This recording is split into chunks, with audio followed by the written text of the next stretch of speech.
Hey, so we got a guest here, Adele. Should be. Hey, Hi, can you how are hear me? you? Hello there. I'm all Yeah, I can right. hear you You can loud and hear me? clear. What's going on? Oh, great. Yeah. Yeah, I can hear Yeah. you. Hey, You know, the guy letting me in, tech guy, couldn't hear me, so I was a little oh, we can concerned. hear you loud and clear. Oh yeah, Great. we're live on Black Power Magic Hour. So what's going on? What are you hearing from your homies down in Portland, Oregon? Going on over there? Oh, well, yeah, it's been going off. I heard that the protesting was starting to taper a bit, as protesting tends to do, but then the feds came in. Essentially ICE agents, Border Patrol, and they started gassing people and shooting them with projectiles and, kidnapping people off the street in unmarked minivans.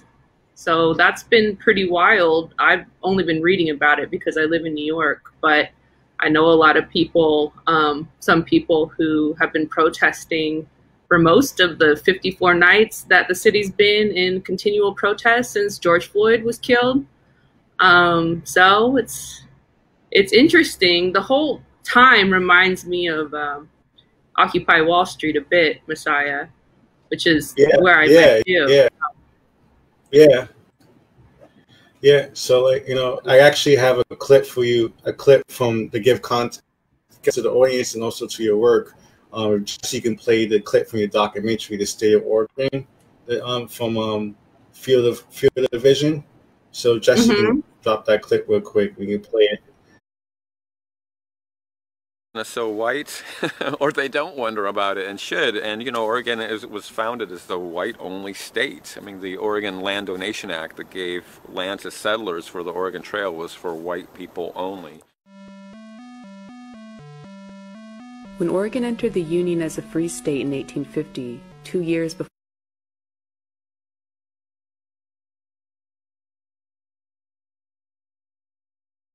until 1926. All over the state, unofficial sundown laws determine where people of color could be shot if caught after dark. Gresham is rumored to be a former sundown town. CCTV records Russ narrowly missing Larnell, who pivots 180 degrees and runs for his life. Enraged, Russ sped against oncoming traffic to mow the teen down, dragging Larnell's body under the wheels of the Jeep before speeding off.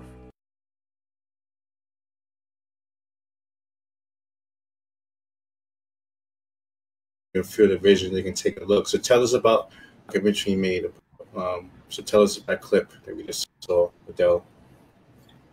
Well, I grew up in Portland, Oregon. I'm a mixed person. My father is a Vietnamese refugee, and my mom is a white lady. And all growing up, I was very aware that we were different from the majority of white people in the city. But it wasn't until I had been away, living away from Portland for 10 years as an adult in New York, that I learned that Oregon was the only state to constitutionally ban Black and brown people from citizenship when it became a state.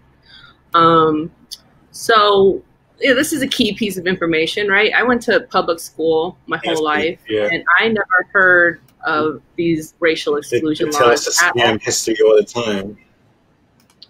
Right. And my father was shot in Portland before I can remember, but it wasn't necessarily a hate crime, but the police did not go after his assailant at all. He was actually another Cuban refugee, and he was just extradited to Florida, and I'll probably have to do a FOIA request to really see if any information even exists in the system from when my father was shot in 1983. But for me, as a documentary filmmaker, I've always been curious about peoples of color stories and experiences in this very white space because we're perpetual outsiders. And I always felt like when you get in a room with another person of color in Portland, it's like you automatically have a connection with that person because you have so many of these kind of shared racist experiences that Yeah, you just right, that you know, store away in your head. And I experienced that a lot, just feeling the differences between the way my mother and father were treated, feeling the tension when people experience them together and then us together as their mixed children. Now it seems kind of commonplace for Asian and white people to have kids and get married, but you know, my father's the Vietnamese refugee and my mom's the white lady. So Wow. we also lived in Portland at a time in the mid 90s when there was, well, 80s to 90s, where there was a really big neo-Nazi problem. So about a mile away from where I grew up and from where my father was shot in 1989, an Ethiopian refugee named Mu Getasara was beaten to death by 3 neo-Nazi skinheads. And then that was actually the first murder in Portland, in Northeast Portland. And that was the first murder in Portland that was tried as a hate crime, right? Wow. Yeah. So, and I didn't know about it, of course. I didn't learn about that until I started, you know, Googling everything I could about race and racism in Oregon as an adult outside of the state. So I definitely felt like this very deep and painful history had been withheld from me and from the rest of the public. And I really began to understand my experiences as a person of color more growing up in that space, and why I felt awkward and why I actually ended up leaving and never coming back. You know, I live in New York, which is the most diverse city in the United States. So my experiences when I get up and go outside are completely different from how I grew up, really in a mostly white community until I went to high school and it was more mixed. And that was really the first time I went to school with a significant population of Black kids. Yeah, so I can't believe we played with Oregon Trail as kids. We played this, so even all this racist ass game. So we would have got all the way over there. A bunch of Black people would have got there and like, get the fuck out of Oregon. So pretty much what had happened. Oh yeah, Oregon Trail. Yeah, or even if you got your shit together, you know, you started homesteading or whatever, a white person could just come and steal all your land. And I'm sure that happened over and over again because, you know, Black people were probably interested in that, trying to, at all times, trying to be free, to get out of the South. And, you know, I guess the irony is that slavery wasn't legal in Oregon, but the only reason why they didn't legalize it, I mean, it was a northern state, but also the white people didn't want to compete with the rich white slave owners. So they both wanted slavery to be illegal, but they also wanted no Black or brown people in the state. It was supposed to be carved out just for them, and it was. Really, the exclusion laws weren't off the books officially until 1921. Wow. You know what's really crazy? You know what's really crazy? Yes. We were taught as kids that these people were pioneers and that they were on this western frontier, boldly going where no man has gone before. But when you look at the actual reality of it all, people were already there. You know, this was not, you know, land that, you know, this is the first time human beings were ever walking on these lands. There were already human beings occupying these lands. So we need to make sure that we get that accuracy out there. Well, of course. I mean, that's the story of America, right? So the biggest losers, in a sense, are the Native Americans who had their land stolen from them and were decimated by disease, and that played itself out in Oregon as it did in the rest of the country just later. So, you know, it was one of the last territories to be opened up to, you know, white supremacy. So what's going on? Another story that I dug up during my research is the Hell's Canyon massacre, and that's where white settlers murdered 30 to 40 Chinese gold miners. Oh my So God. yeah, Like yeah. take their They gold. probably robbed them of their gold. Yeah, Had more gold in them. gold. Yeah. So, you know, there is a legacy of mostly Black people, but all people really being brutalized and murdered and forgotten in Oregon. So that's what my film is bringing to light, and making these connections from its founding as a white homeland state to the current white supremacy and hate crimes that we're experiencing right now. We just covered the sentencing for Jeremy Christian. You may remember he was the white supremacist who stabbed to death 2 men on the MAX train who were coming to the defense of 2 Black girls. Yeah, that he was attacking. And the night before, he attacked. That was in Portland too? That was in Portland, all in Portland. So, you know, this supposed liberal bastion, this quiet, sort of sleepy city has a really insidious, dark undercurrent to it. I wouldn't even call it undercurrent. You just feel it. You know, the Proud Boys are really all over. You know, it's become their own little bastion where they're safe to yell at people on the street. But they know that they'll still get into those altercations that will excite the media or excite them. I don't know. But at the same time, there's not enough determined people of color to kick their asses out of the state, so they're just chilling. Idaho is kind of the same way. I believe that the cop that murdered Teresa Rayford, he started a new career as a police officer in Idaho. So tell me about this writing campaign that's happening in Portland. This mayor campaign. Wait! Before we go there, somebody has an interesting question out of the Twitch chat. Did the racism of Oregon spread into Canada? Do you have any insight on that?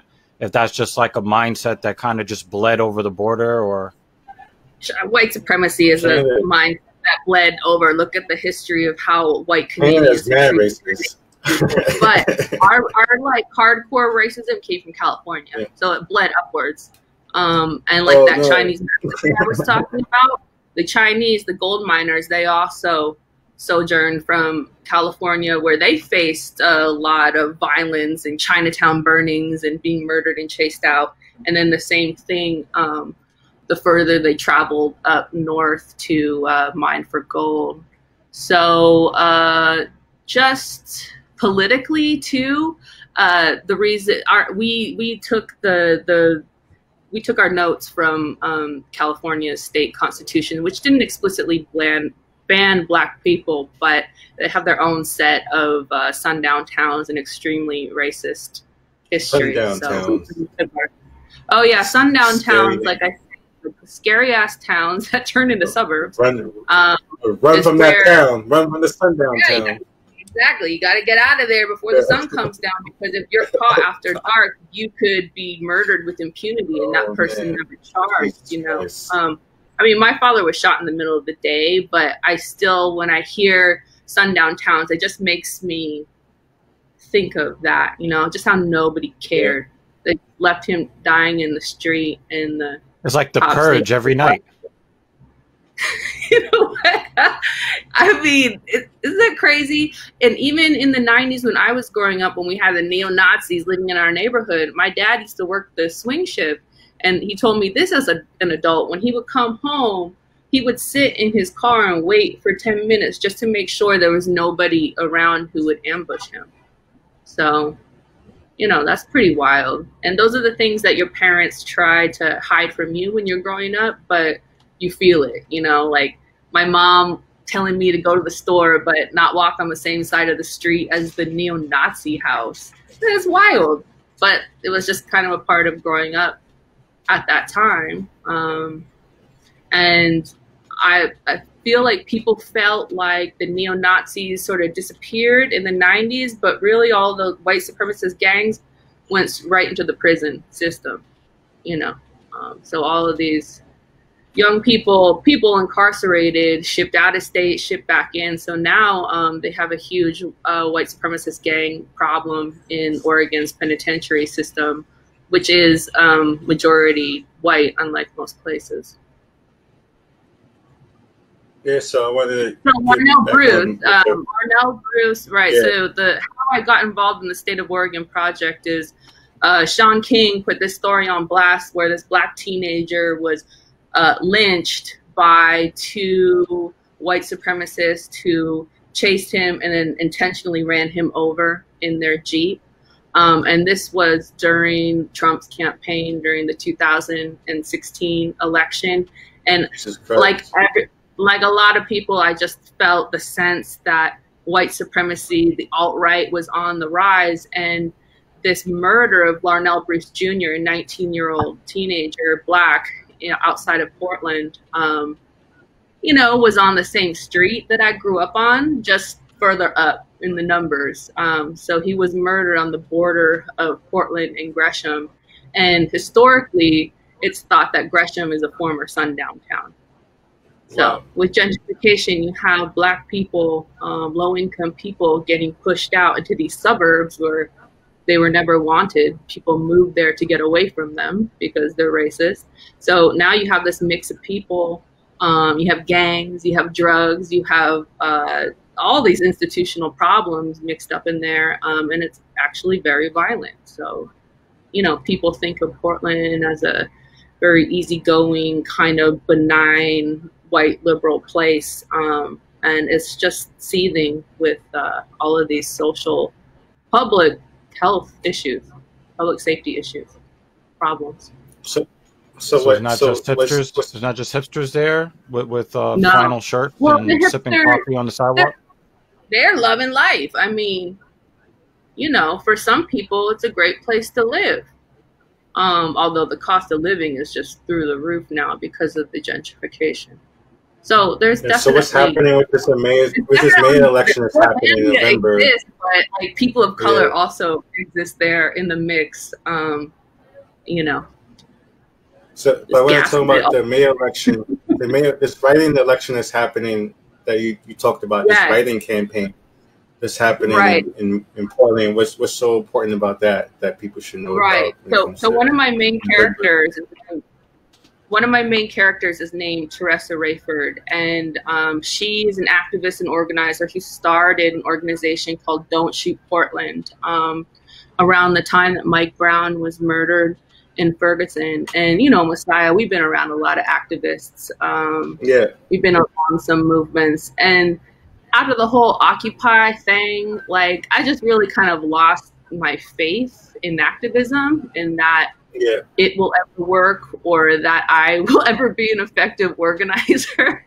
But I was just so inspired by her pretty much from the moment we met, because I met her in a protest situation, trying to get an interview with her.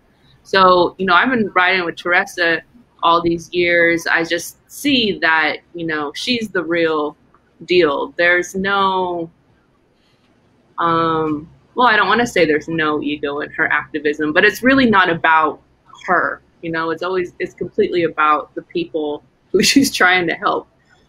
Anyways, she ran for mayor this past cycle, and she didn't make the primaries, but she is just such a stalwart activist and fixture of the community that her followers started a Write-In Teresa Rayford campaign when everything blew up with George Floyd and all of the protesting in Portland.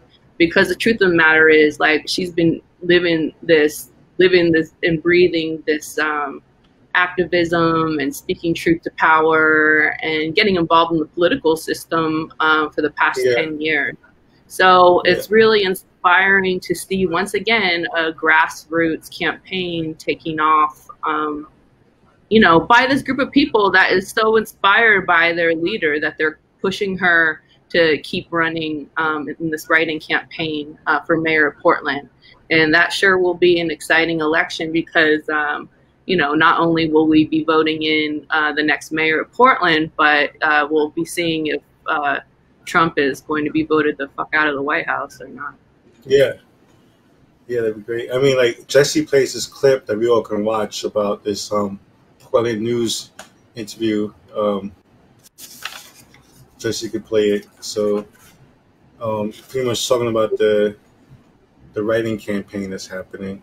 Oh, great. Right, looking ahead to the November elections, you know, right now there's a new push to put Teresa Rayford back in the running for mayor of Portland. Rayford placed third in the primary election for mayor this year, which means That's she's not on the official Portland ballot this fall. There's The top two finishers, Mayor Ted Wheeler and second place finisher Sarah Iannarone, will face off in the general election. But a new write-in campaign is now working towards a different outcome.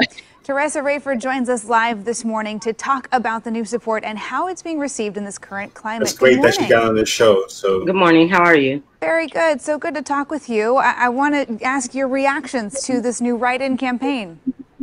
Well, obviously, as a community organizer, I'm thankful for the effort that's being put forth to do the campaign.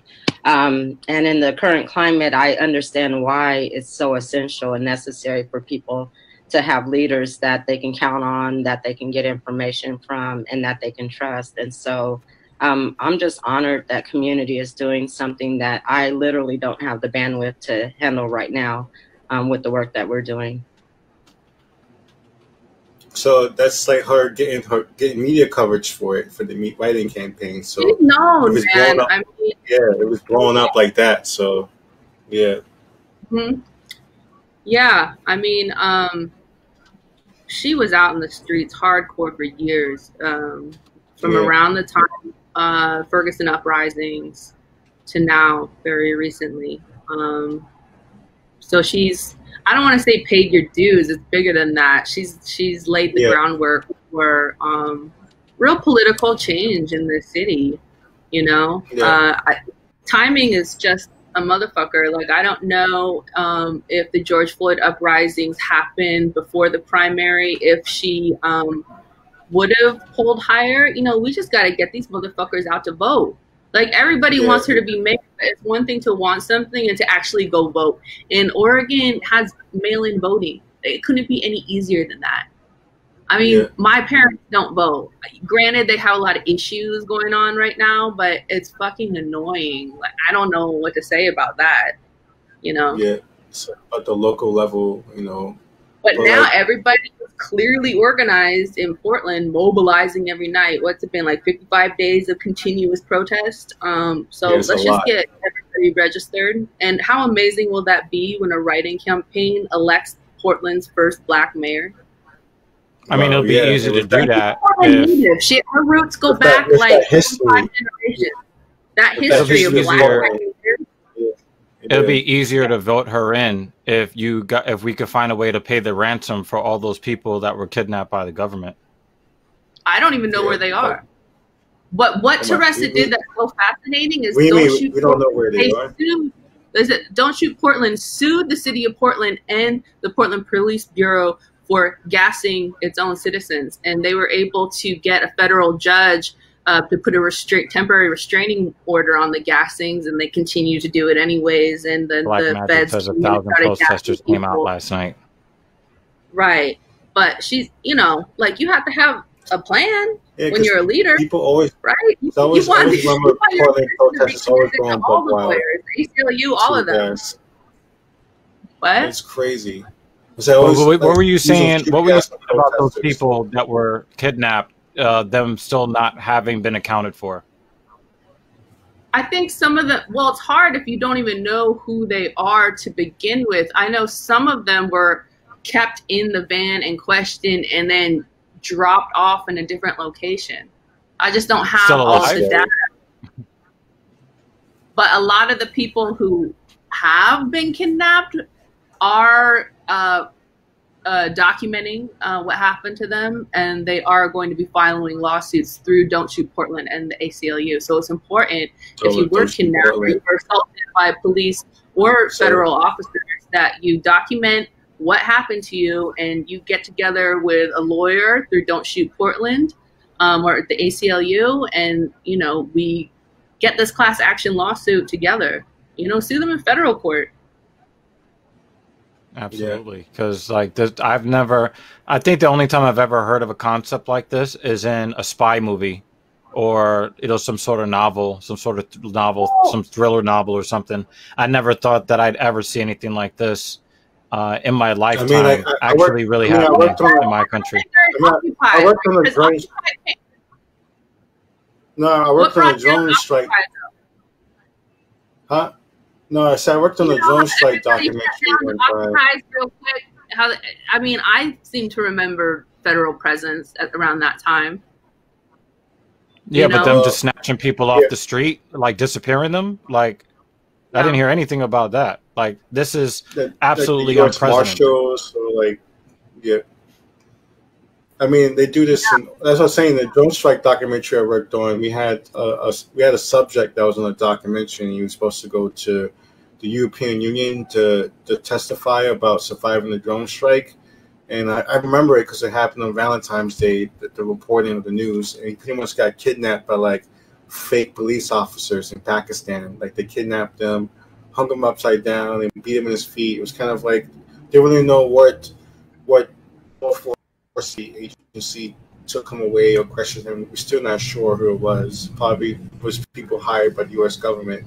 The kind of stuff that the government does is not a new context, you know. America, to see it happen here, I'm not really sure if it's a new thing. I mean, I hear about weird things at Occupy, but not like Trump, one president saying that he's going to do it in multiple cities at the same time. Right. You know? That's if he does it. He lies all the time. He lies about everything. So, well, it looks like they're rolling it out. Yeah.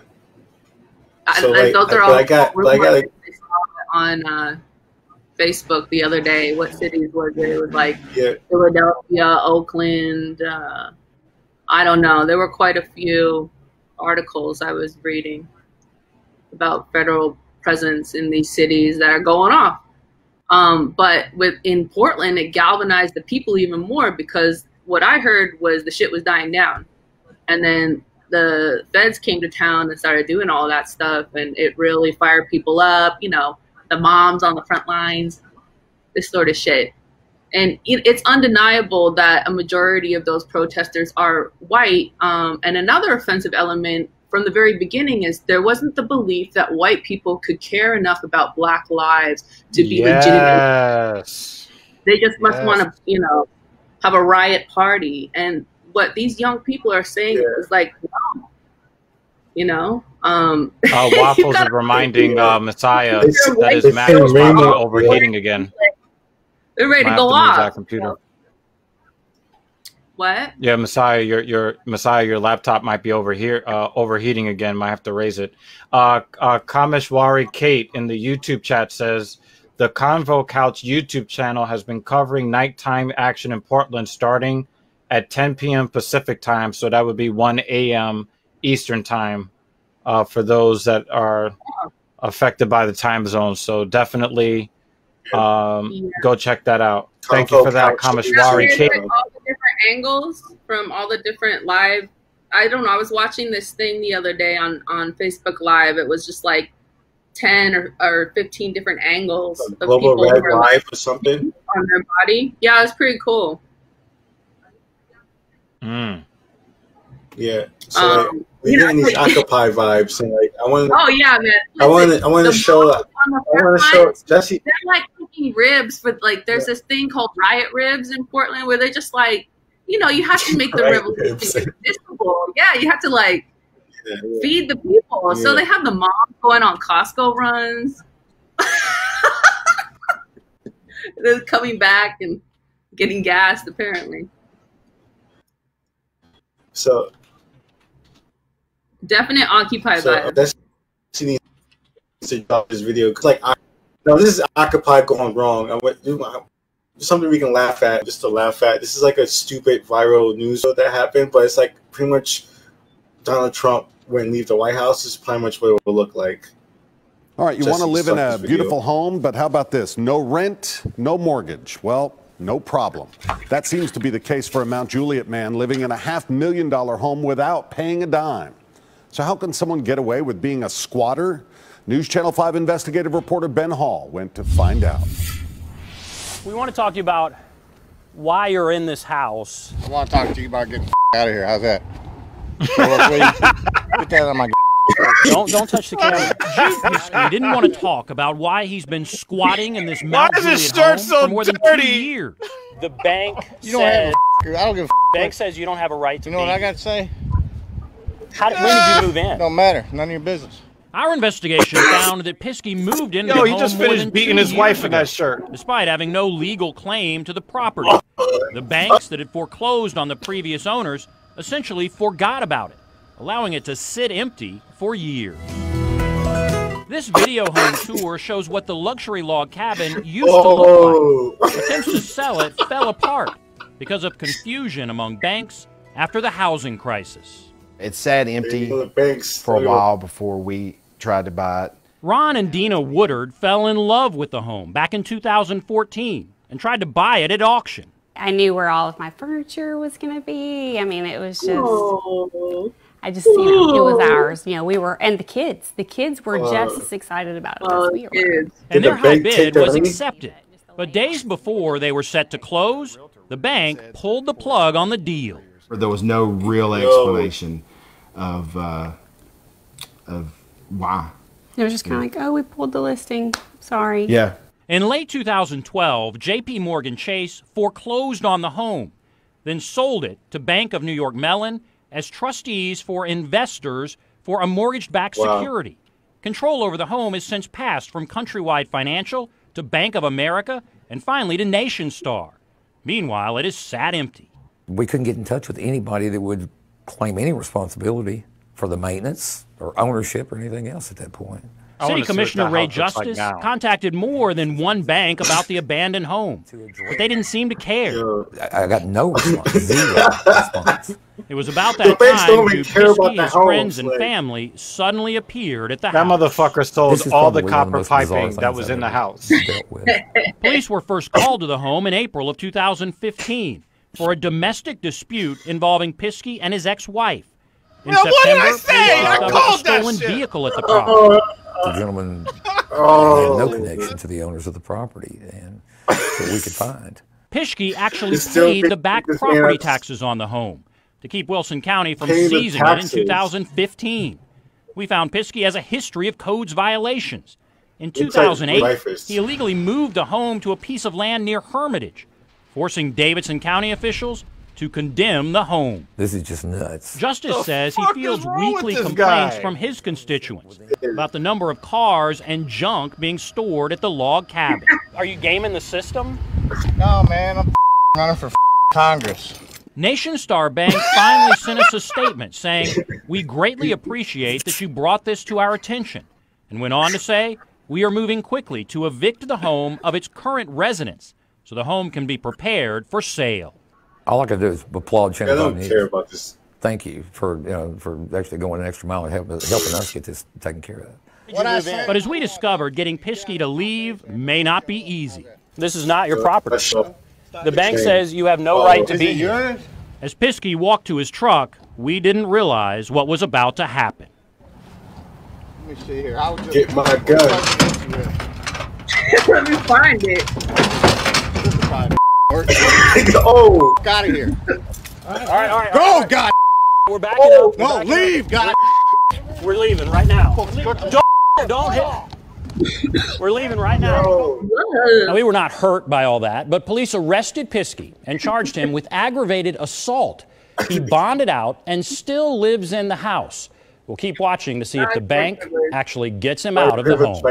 I hate to pull the race card on this one. I hate to be the one, but if he was black, does that end like that with him still in the house after making bond? No. Like, let's be real about that, right? Let's be real about that. Let's be real about that. You can do, like, if you're a real scammer and you know all the paperwork and receiving mail and shit, I mean, I guess. But we all know that's white privilege. Come on. Bonded out and went back to the house and chilled. Yeah, yo, y'all some savages in the chat. I swear to God, y'all some fucking savages.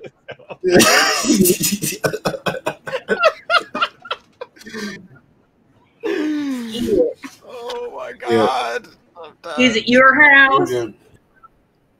Yo, he's like, I can't believe even after. This Occupy going wrong. Occupy Mansion Street. Yo, this motherfucker moved a part of the house next to the highway for what? What was he? I don't understand. Oh, I think that was another house. Yeah, he probably didn't own it. To build like a compound. Why are you moving the house? This isn't Thailand. I mean, making a where guest was house. that? Like, may as well be Thailand. Where is this? Like in the South, right? Oh, that's It Nashville. has to be. Oh, Nashville. That's the only place. That's the only place you can chase where you could be a wife beater wearing a dirty wife beater. It's got to be somewhere in the South. Or Oregon. Oh, exactly. This That's is what like I'm saying. That's what people don't understand. It's not like Oregon even really counts in electoral college, but as soon as you get outside of Portland, it's red again, and you actually see Confederate flags and shit. Oh, we're talking about like brother and sister couples, all of that shit? Like for real, for real? I mean, I never hang around long enough to find out who's related to who, but I mean, we never left Portland proper. We just didn't leave the city. We would go to the beach, but even the beach you go to, you have to like, you know, think about which beach you're going to and what might happen, especially when it's wild. So, you know, there's a lot of yahoos out there, and that's what people don't understand about the place. It had the largest number of Klan per capita in the 30s. You know, huge neo-Nazi issue in the 80s and 90s coming up through California. Thank you very much. Pretty sure they still have a high skinhead. White supremacist gangs. Yeah, like I don't know that want the to see skinhead numbers are pretty high over there. Boys in the street heckling people like gutter punk kids. It's fucking annoying. Like they need to get their asses kicked out of town. that's crazy. I mean, like, so what's next for you, Adele, when it comes to like what's going on? Well, you know, the pandemic, you know, put a wrench in some of how I was filming the campaign, but in a way that format has freed me up, the filming the Zooms and filming screens and whatnot to tell the story of Teresa Rayford's campaign for mayor. And now, you know, the protesting, so the COVID into the protesting, into the lawsuits. Someone called us Don Lemon in the chat. Someone called us Don Lemon in the chat. Someone called us Don Lemon. Don Lemon was conservative? I don't know. Don Lemon is red. So, you know. Oh, like one Confederate flags. No, I guess he was saying is, you know, folks who fly Confederate flags aren't all like that. Like, I know that. But then I also have to ask you the question, like, why are you flying the flag of the loser traders? The loser traders. Like, who flies the flag of the losing traders? In the North. Like, normally you get hung. Normally you are summarily executed in the eyes of the public for being traitors. We even have laws on the books to this day where traitors against the United States get the death penalty. So I don't understand the love for traitorous losers. Like I'm not saying that they all. What I'm saying is they don't make any goddamn sense. What about all these states' right people, all these anti-big government people? They're sure quiet right now. All of these Portlanders are getting plucked off the street by the federal government in unmarked minivans, 15-year-old Chrysler minivans. I mean, come on. We're talking about constitutionists, but like, where are you now? It reminds me. It only matters for one kind of person, and we already know who they are. When Fernando Castillo was killed by that police officer in Minnesota, you didn't hear shit from the NRA. Like, I thought that you were about supporting the rights of legal gun owners. He was a legal gun owner that was in effect shot because he was a legal gun owner. So where is the NRA? Like, I keep hearing about your love of guns. What about protecting his rights as a legal gun owner? They were silent. So what am I supposed to think if you're silent when it's not the cause that you want to represent? like, even if I don't agree with you, like the people that come into our chat and they're saying all of this divisive stuff, I'm still talking to you as if we're human beings. Like, I'm not going to like make fun of you or denigrate you or call you names or yell into my mic or anything like that. We're going to have this conversation because even though I don't necessarily agree with you, your voice still deserves to be heard, which is one of the points of us having the show.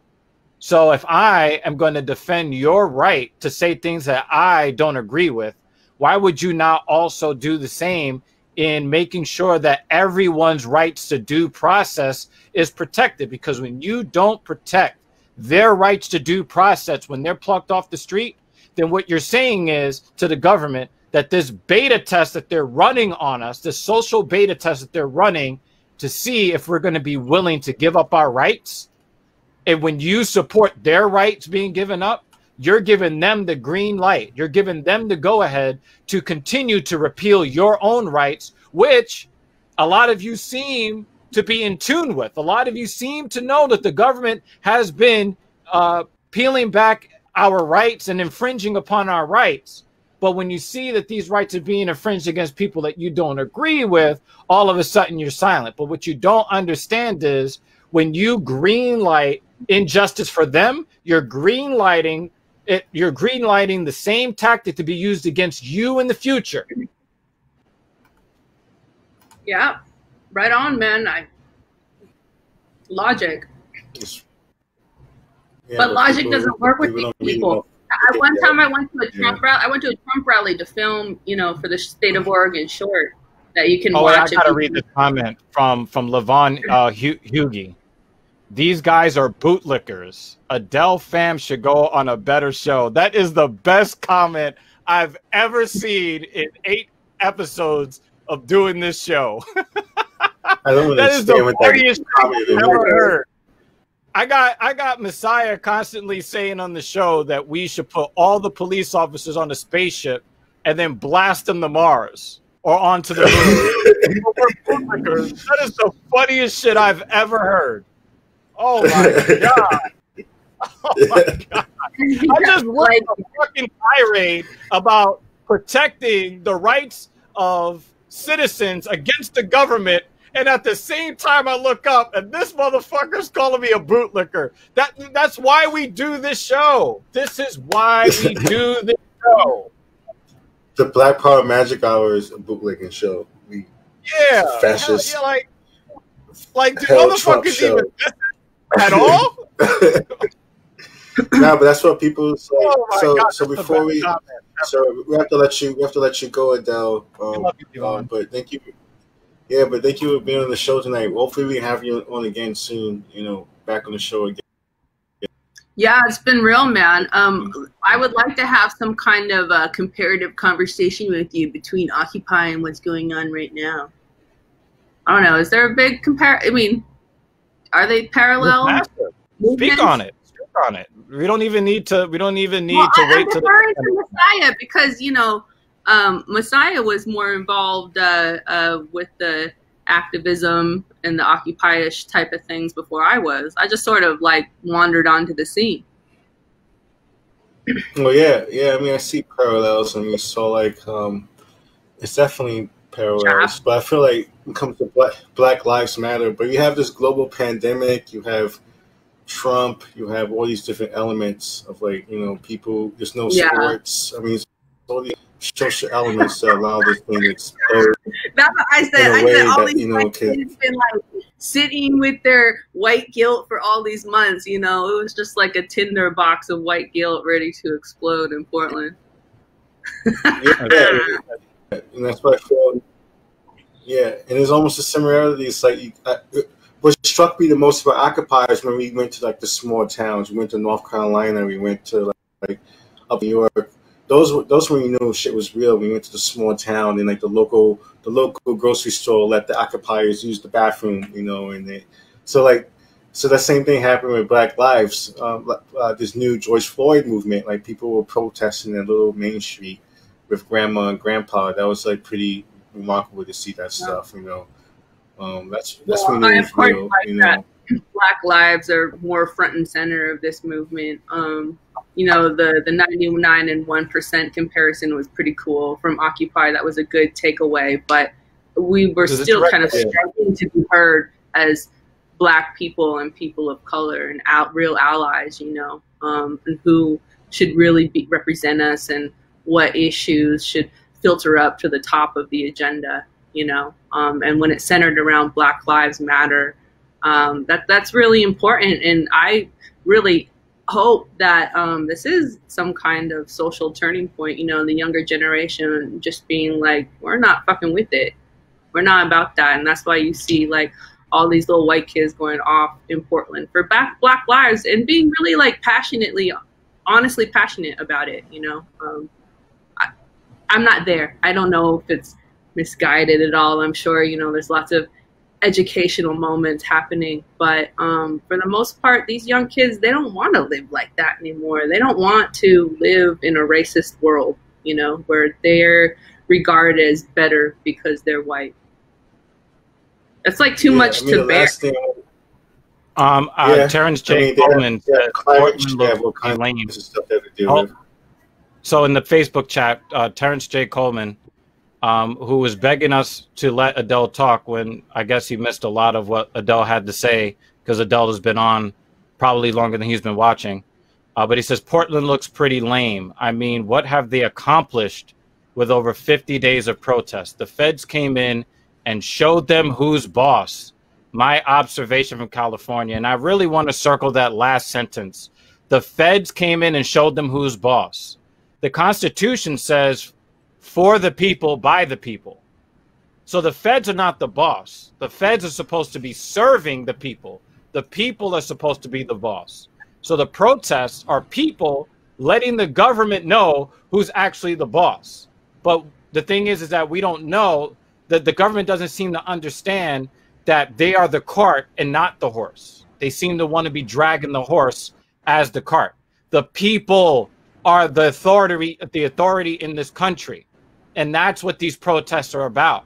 We're not just going to allow representatives of the government to just do whatever they want without accountability. So snatching people off the streets without due process is not showing us who the boss is. What it's showing us is we have a tyrannical government that we all should be protesting against, and they're giving us more reasons to protest. As Adele has already said, a lot of the protests were actually starting to simmer down before they sent in nameless Gestapo, SS, you know, Warfenheimer, Blitzkrieg motherfuckers into that area to get everything fucking generated up all over again. So yeah, I think please understand, the feds are not our bosses. We pay the taxes. We are their bosses. Yeah. These accounts look like Russian bots sent to instigate. They don't look like real. It's like political views, but the profile picture is like a car. Yes, Shabbat. Yeah. Hey, you know, it is what it is. Because you know what? It could be a bot, you know, whatever. I don't care. But there are people out there silently asking these questions within themselves. They're asking these questions to themselves. Well, I'm fucking answering them. I'm answering the questions. If anybody has anything that they want to say with it, they're not, you know, oh, he's saying that he's not Russian. Terrence is not a Russian name anyway. But the point being that, you know, so you can say that people look weak, but when you're talking about unarmed citizens who are exercising their constitutionally protected rights to protest, and then you're having armed jackboot thugs from the government trying to silence that protest, this is anti-constitutional. Yeah. This is an infringement on our constitutionally protected rights that you seem to be celebrating simply because you don't agree with why they're protesting. That's how it comes off to me. Yeah. Very selfish. Yeah, so that's what's going on. So speaking of selfish, stop you from getting a haircut, or you know, if they come in to take your guns, or if they took your jobs, all of a sudden you believe that there is some sort of merit to protesting, as long as it's for a cause that you agree with. But what you don't understand is you need to be fighting for us all to retain our rights, if for no other reason, for selfish reasons, so that your rights are protected in the future. Right. Because exactly. if you're going to stand for the government breaking the law now, you're actually creating a precedent for a new tyrannical law, a new tyrannical system to be set up under which you got to live underneath. So when you don't agree with the government in the future, you're going to be subjected to the same bullshit. And then who's going to be there to stand up for you on your behalf? Because the people that you didn't stand up for, they got disappeared. They weren't even read their rights. They were not given due process. So anybody who was going to protest on your behalf, in case something happened to you that was unjust, all those voices are silent now. Yeah. And you've also looked at all these activists since Ferguson who have died shadily and disappeared. How easy is it to pick somebody up in an unmarked van? Very. Mm-hmm. I mean, I swear to God, I've never seen this shit happen before, except in movies, highly stylized movies. And this shit is actually happening in the United States. We can't even say, well, that's happening in Lebanon, or that's happening, you know, in the Congo or in Syria. This shit is happening in our country. Shit that we never thought would ever happen on our shores, on our lands. Now the injustices are on our lands. Now, a lot of people have a lot to say when it's brown people and Asian people, and this shit is happening halfway across the world. Now this shit is in your backyard, and you're just going to sit around and take it? You're cool with it. Yeah. Yeah, I think that's why the moms are out there. Yeah, it's for the moms. You got guys disappearing people in the minivan, fully armed against unarmed people, but you're telling me that the unarmed people are looking weak against the armed people. Are you going to make fun of a baby if I punch one in the face? What sense does that make? It's hard to Please make sense when you talk. Make sense. Yeah. He said people of Portland allowing these people not identifying themselves to snatch them off the street. What the fuck are you going to do if they're pointing a gun in your face and you're unarmed? He's leading the guerrilla warfare tactics. And when people talk, they talk that gun talk. Yeah, he's about to make a Guevara out there in the fucking counter-revolutionary war. Yeah, like people will be like, "Yeah, I'm gonna be stronger than you. I'm gonna have bulletproof vests." Like that's just shit in the movement. Sometimes people talk revolutionary, militant talk, and like, are you gonna do it? Are you gonna go fight a war against the police by yourself, bro? You know, like, I don't know.